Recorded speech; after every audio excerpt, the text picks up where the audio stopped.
Kumusta, magandang hapon po sa inyong lahat mga ka-farmers. So ngayong hapon na to, nag-harvest po tayo ng kamatis na ang variety ay Diamante Max F1.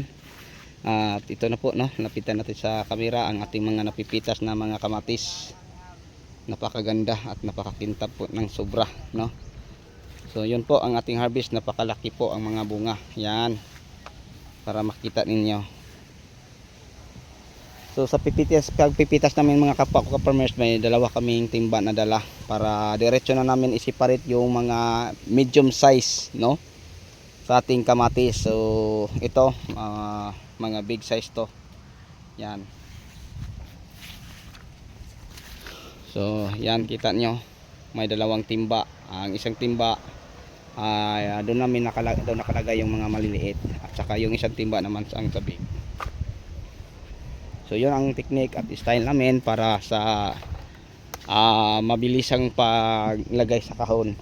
So noon meron pa kaming shirting para sa pag-classify sa big, medium at saka sa small. Pero ngayon diretso na sa pagpitas pa lang, kasi iniingatan po namin na hindi mabugbog ang kamatis, kasi once na mabugbog ang kamatis mga kapwa ko ka-farmers, madali lang po itong malusaw. So para maingatan ang sistema sa pag-harvest na hindi mabugbog ang mga bunga, nagdala kami ng dalawang timba, kagaya sa dala ko, may crate at saka may balde. So doon namin nilalagay ang mga harvest natin. So tingnan nyo mga ka-farmers, sobrang dami ang bunga, no, sa ating kamatis. Yan. So magkabilaan po, ano,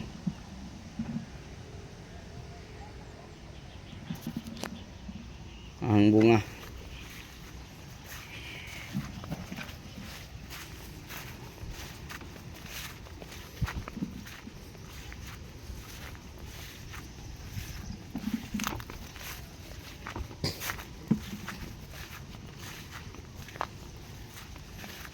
Okay, so sa lahat na mahilig sa ganitong usapin, kung gusto niyo malaman kung paano tayo magparami ng mga bunga sa ating mga pananim tulad na lang ng kamatis, talong at ampalaya, pakivisit lang po sa ibang video, kasi marami na po akong mga upload video, no, tungkol po sa mga fertilizer na mga mayaman po sa mga nutrients at saka sa mga foliar insecticide.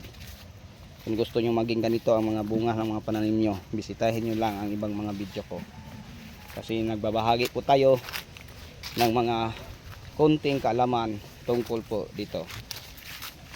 Okay, so sa inyong lahat, hanggang dito na lang po. Maraming salamat, God bless, at mabuhay po tayong lahat. Ayan, lapitan natin sa camera, nako, sobrang ganda at laki ng mga bunga.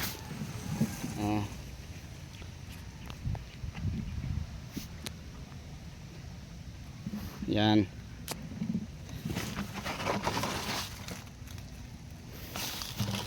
So grabe, siksikan ka bunga mula lalim hanggang taas.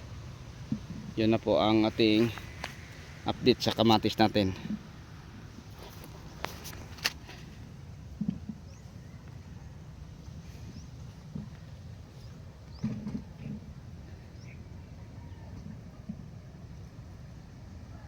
Okay, so sa inyong lahat, hanggang dito na lang. Maraming salamat.